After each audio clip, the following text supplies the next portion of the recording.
시청자 여러분 안녕하십니까? 헬로티비 뉴스입니다. 먼저 오늘의 주요 뉴스부터 보고 오시죠.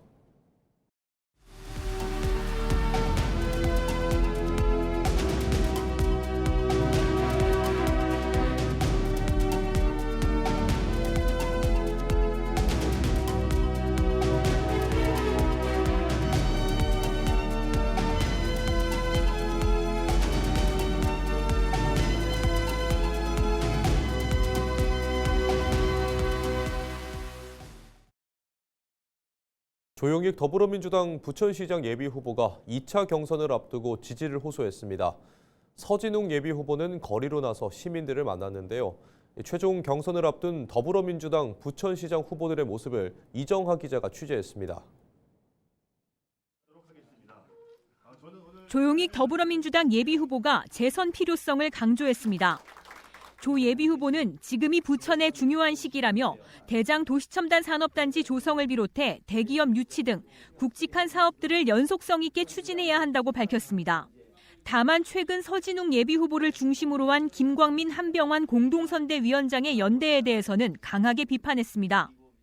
시민, 당원 동지들과 하나가 되어서 야반도주처럼 이루어진 3자 야합을 반드시 깨부수겠습니다. 민심과 당심을 자기들 뜻대로 거꾸려드는 반민주적이고 반당원적인 작태를 기필코 이겨내겠습니다. 또 최근 TV토론의 무산과 관련해서는 토론회가 열리지 못한 경위에 대해서 설명하면서도 정책 사안을 두고 토론할 기회를 갖지 못한 점이 아쉽다고 말했습니다. 반면 서진웅 예비후보는 3자 연대를 주축으로 현장 행보를 이어가고 있습니다.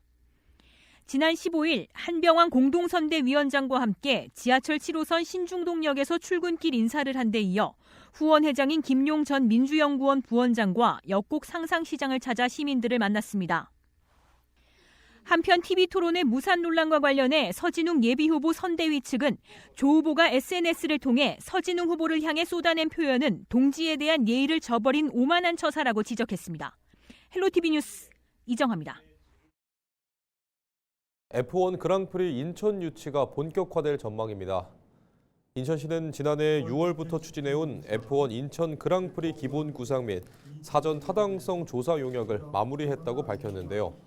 서킷 디자인 전문 업체인 독일 틸케사와 한국산업개발연구원이 공동 수행한 용역의 결과를 보면 5년간 대회 개최 기준 비용 대비 편익인 BC값이 1.45로 나타나 경제적 타당성을 충족한 것으로 나타났습니다.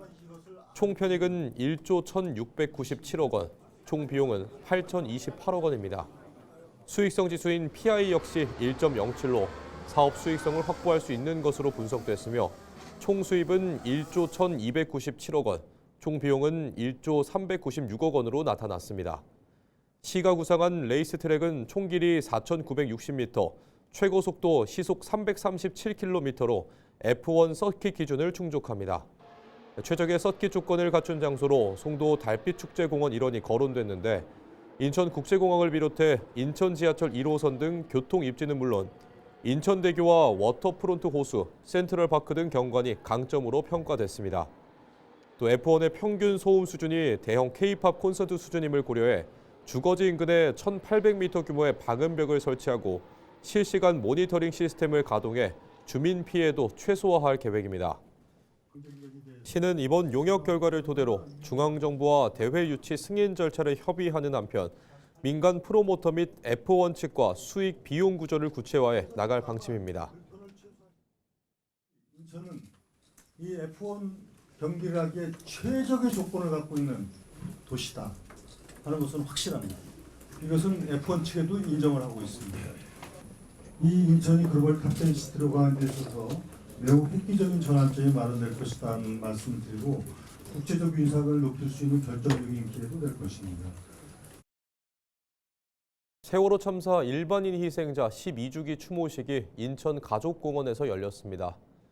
이번 추모식은 지난 2014년 세월호 참사로 희생된 일반인들의 넋을 기리고 같은 비극이 반복되지 않도록 사회적 안전망 강화를 다짐하기 위해 마련됐는데요.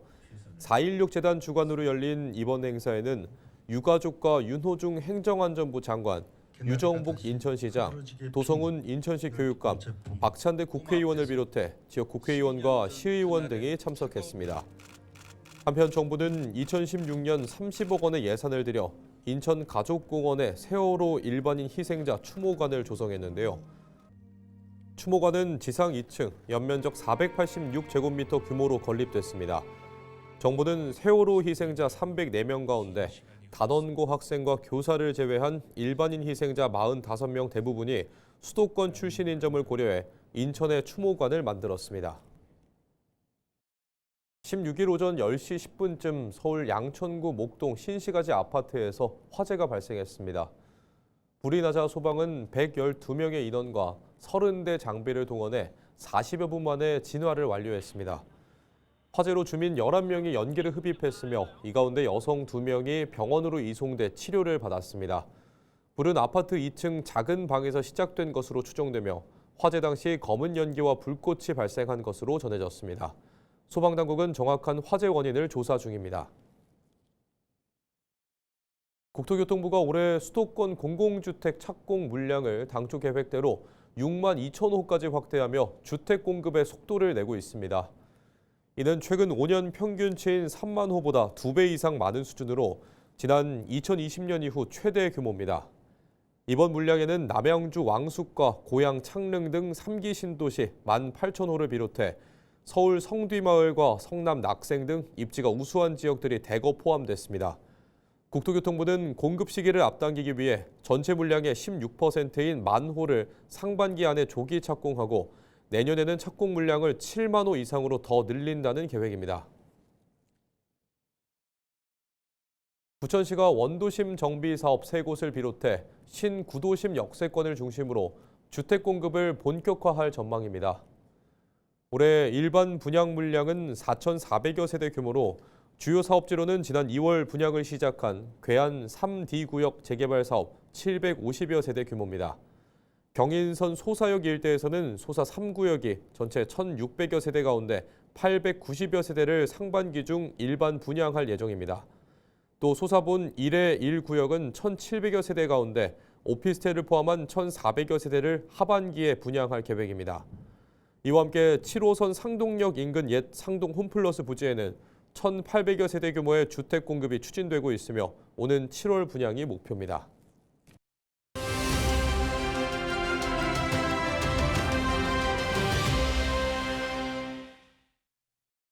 양천구의 대표 축제인 Y교육박람회가 다음 달 개막을 앞두고 준비가 한창입니다. 올해는 인공지능 AI를 핵심 키워드로 내세워 한층 진화한 교육 콘텐츠를 선보일 예정인데요. 학생들의 진로 탐색부터 실제 체험까지 교육의 새로운 가능성을 제시할 것으로 기대됩니다. 자세한 이야기 김혜진 양천구 교육과 주무관과 나눠보겠습니다.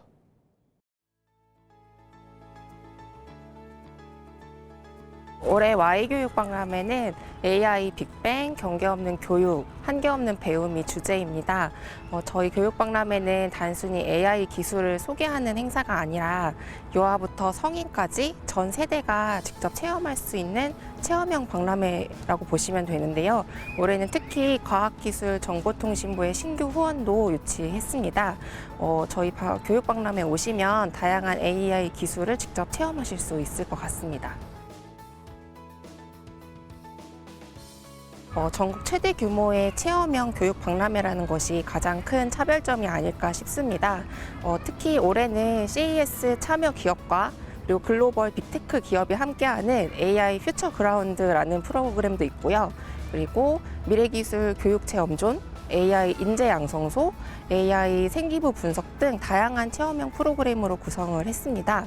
특히 올해는 세계적으로 유명한 석학이자 테드 강연자이기도 한 샘 리처드 교수님이 직접 오셔서 특별 강연도 진행을 해주실 거고요. 그 외에도 관련 분야의 유명하신 전문가 분들의 강연도 준비가 되어 있으니까요. 많은 분들이 오셔서 직접 현장에서 체험해 보셨으면 좋겠습니다. 멀티모달 AI나 피지컬 AI, 아니면 AI 생기부 분석, AI 진로 컨설팅뿐만 아니라 어린아이를 위해서는 AI 레고 코너도 있고요. 어르신들을 위해서는 디지털 아카데미도 운영이 되거든요. 그래서 전 세대를 아우르는 맞춤형 체험형 콘텐츠가 있다고 보시면 될 것 같습니다. 그간 운영했던 경험을 토대로 올해는 운영을 좀 더 안정적으로 하고 그리고 관람객의 편의성을 높이는 데 좀 중점을 두었습니다. 기상 상황에 좀 대비를 하기 위해서 이런 행사 주요 공간에는 루프 트러스를 좀 확대해서 설치하고 이중 구조로 보완을 해서 날씨의 영향을 받지 않고 우천이든 강한 햇볕이든 관계없이 안정적으로 운영을 할 수 있도록 했고요. 그 외에는 이제 저희가 이제 실내, 실외를 모두 활용하는 행사이니만큼 각 콘텐츠별 특성이나 목적에 맞게 프로그램을 재배치했고요. 마지막으로 관람객의 편의성을 위해서 저희 행사장이 좀 광범위하다 보니까 주요 동선에는 바닥 유도선을 설치를 해서 좀 쾌적하고 안전하게 관람을 하실 수 있도록 준비하고 있습니다. 이제는 이제 특정 직업을 선택을 하는 게 중요하다기보다는 문제를 해결하는 역량이나 아니면 디지털 이해력을 높이는 게 더 중요한 시대가 되었다고 생각을 합니다. 그래서 저희 Y교육박람회 학생들이 오시면 최신 기술을 직접 체험해봄으로써 각자의 관심사를 발견할 수 있는 시간이 되리라 생각하고요. 단순한 정보 제공을 넘어서 전문가와의 소통을 통해서 좀 막연했던 미래를 스스로 발견해가고 개척할 수 있는 그런 진로 탐색의 이정표 같은 역할을 했으면 하는 바람입니다.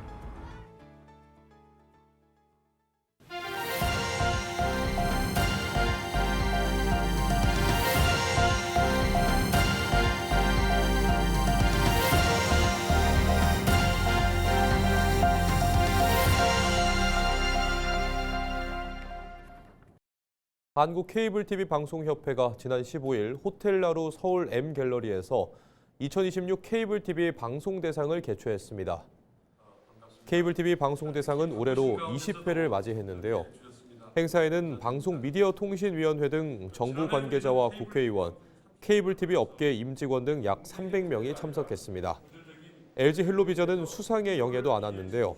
우선 LG 헬로비전 은평방송에 죽어서도 무연고 자립준비 청년은 보도 대상을, 눈에 띄는 그녀들을 만든 LG 헬로비전 유봉열 PD는 SO 개인상을 받았습니다. 또 LG 헬로비전의 고요한 울림, 안동의 세계유산은 지역 발전과 지역성 제고에 기여한 공로를 인정받아 SO 특별상을 수상했습니다. 저희 기사로 인해서 지역의 관련 조례도 제정이 되고 또 변화를 이끌어내는 그런 목소리를 충분히 냈다라고 생각을 하고요. 앞으로도 지역에서 소외된 계층들의 목소리 그리고 우리 사회에 드러나지 않지만 지속적인 관심과 지원이 필요한 그런 목소리들을 좀 담아내도록 노력하겠습니다. 눈에 띄는 그녀들이라는 프로그램을 가지고 이렇게 상을 받게 돼서 정말 감사하고요. 눈에 띄는 그녀들처럼 어떤 지역민들의 희노애락을 잘 담을 수 있는 그런 아주 우수한 품질의 저희 프로그램, 지역 채널 프로그램을 많이 만들어서 앞으로도 우리 지역민들에게 희망과 꿈이 될 수 있게 많이 노력하도록 하겠습니다. 혼자 사는 여성의 집에 침입해 여성을 흉기로 위협하고 성폭행을 시도한 50대 남성에게 검찰이 중형을 구형했습니다.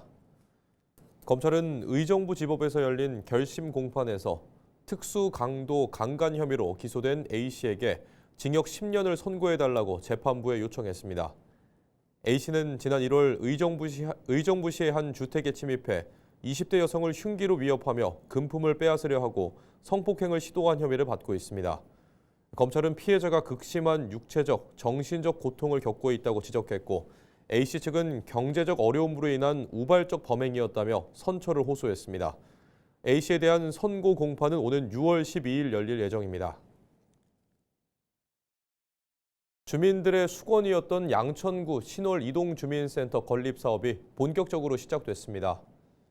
양천구는 15일 기공식을 열고 노후된 주민센터를 행정과 문화, 주차 기능을 갖춘 복합청사로 재건립하는 공사에 들어갔습니다. 신축 청사는 176억 원의 사업비가 투입돼 지하 2층부터 지상 4층, 연면적 3,361제곱미터 규모로 조성됩니다. 특히 신청사는 주민센터와 공영주차장, 북카페 등이 들어서는 복합시설로 조성돼 지역 주민 편의가 크게 개선될 전망입니다.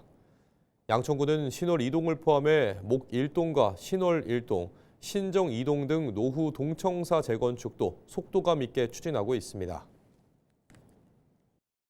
서울시가 재개발 재건축 추진위원회와 조합의 금융 부담을 줄이기 위해 180억 원 규모의 융자금을 낮은 이자로 지원합니다. 융자 한도는 20만 제곱미터 미만은 추진위원회 최대 10억 원, 조합은 20억 원까지, 50만 제곱미터 이상은 추진위원회 최대 15억 원, 조합은 60억 원까지 지원됩니다. 융자 기간은 5년이며 금리는 담보대출은 연 2.5%, 신용대출은 4%입니다. 신청은 5월 1일부터 11일까지 해당 정비사업구역 관할 자치구에서 접수합니다. 서울에 사는 35세 이상 임산부는 임신 기간 동안 발생한 외래 진료와 검사비를 최대 50만 원까지 지원받을 수 있습니다.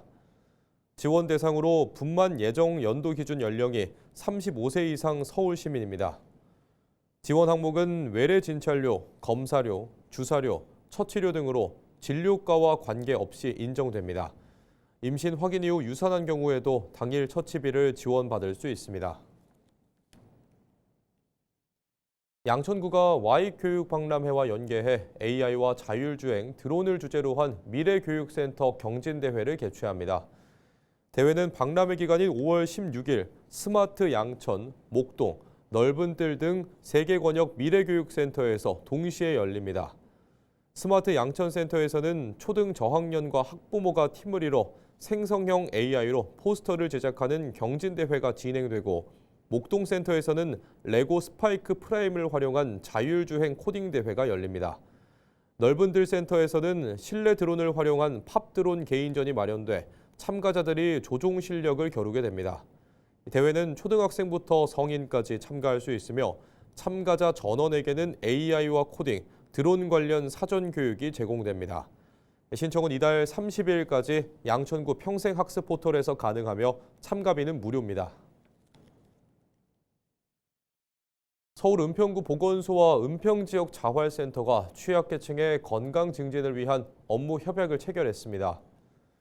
양 기관은 이번 협약을 계기로 저소득 취약계층의 건강검진 참여 확대, 맞춤형 보건교육 운영, 지역사회 건강안전망 구축 등 취약계층의 건강과 자립을 돕는 사업을 추진할 계획입니다. 서울 은평구가 말라리아 예방과 조기 진단을 위한 무료 검사를 시행합니다. 말라리아는 제3급 감염병으로 모기를 통해 전파됩니다. 모기에 물린 뒤 7일에서 최대 2년까지 잠복기를 거쳐 발병할 수 있어 신속한 검사와 대응이 중요합니다. 이에 은평구는 보건소에 무료 검사소를 운영합니다. 발열이나 오한 등 의심 증상이 있는 경우 예약 없이 방문해 무료로 검사를 받을 수 있습니다. 또 말라리아 신속 진단 키트 배부 시범 사업도 추진하며, 신속 진단 키트는 손끝 체열 방식으로 말라리아 감염 여부를 확인할 수 있습니다. 인천시가 남동구와 부평구에 달빛 어린이병원을 추가로 지정했다고 16일 밝혔습니다. 달빛 어린이병원은 평일 야간과 휴일에도 외래 진료를 하는 소아청소년과 의료기관인데요. 이번 추가 지정은 보건복지부의 공모를 통해 이루어졌습니다. 인천시 관계자는 그동안 해당 병원이 없었던 남동구와 부평구에 새롭게 달빛 어린이병원이 지정되면서 지역의료 공백 해소에 기여할 것으로 기대된다고 말했습니다. 계양 테크노밸리에 공립유치원 2곳이 신설됩니다. 인천시 교육청은 계양 테크노밸리 공공주택지구의 유아교육 환경 개선과 공교육 내실화를 위해 공립 단설 유치원인 가칭 계양 1 유치원과 가칭 계양 2 유치원 2곳의 신설을 확정했다고 밝혔습니다. 계양 1 유치원과 계양 2 유치원은 각각 동양동과 병방동 일대에 들어서며 일반 15학급, 특수 3학급 등 각각 18학급 규모로 건립될 예정입니다. 오는 2029년 9월 개원을 목표로 추진되며 시교육청은 입주 시기에 맞춰 안정적인 교육 서비스를 제공할 계획입니다. 이상으로 뉴스를 마칩니다. 시청해주신 여러분 고맙습니다.